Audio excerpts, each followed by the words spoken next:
Shalom saudara yang dikasihi Tuhan Yesus, tema kita di balik kedok kesalehan Kolose 2 ayat 23. Demikianlah firman Tuhan.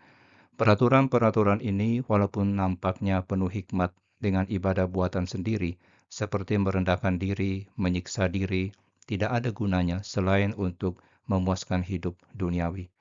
Saudaraku, Paulus di dalam suratnya kepada jemaat di Kolose mengeluarkan peringatan keras terhadap jebakan kesalehan palsu. Kolose 2 ayat 23, sini membidik praktek-praktek religius yang tampaknya bijaksana dan menarik, tapi kosong dari kuasa rohani yang sejati. Ia menelanjangi kebijaksanaan lahiriah ini, mengungkapkan bahwa aturan-aturan manusia, meskipun terlihat mengagumkan, tidak berakar pada Injil dan tidak berasal dari Allah. Hal-hal yang demikian tampaknya memang bijaksana, tulis Paulus. Dia mengakui daya tarik dari praktek-praktek ini, kerendahan hati yang palsu, penyembahan malaikat, kekerasan terhadap tubuh, semuanya dibungkus dalam balutan kesalehan yang menipu.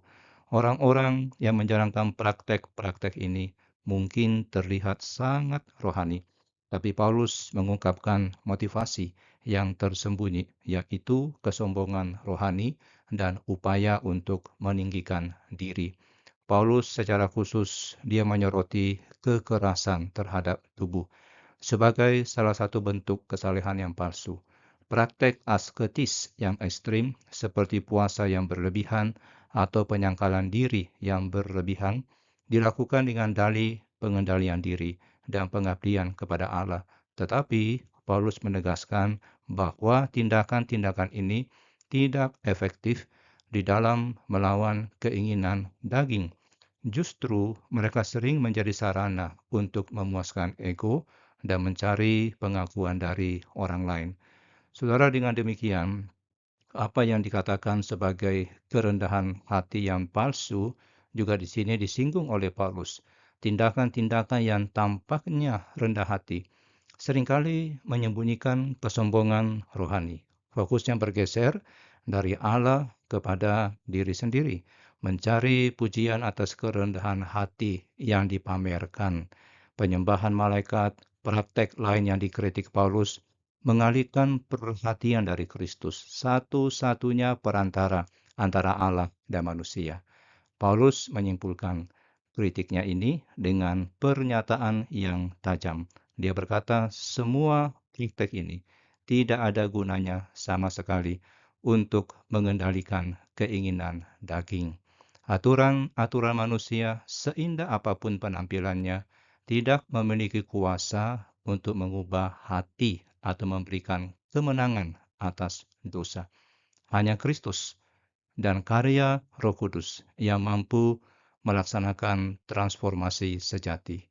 Kolose 2 ayat 23 merupakan panggilan bagi kita untuk menguji motivasi di balik praktek keagamaan kita.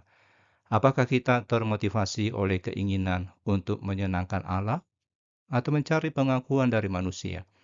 Apakah kita berfokus pada transformasi hati atau hanya pada penampilan lahiriah? Marilah kita meninggalkan kesalehan palsu dan merangkul kebebasan sejati yang ditemukan dalam Kristus dan membiarkan Roh Kudus membentuk kita untuk menjadi semakin serupa dengan gambar Kristus. Mari kita berdoa.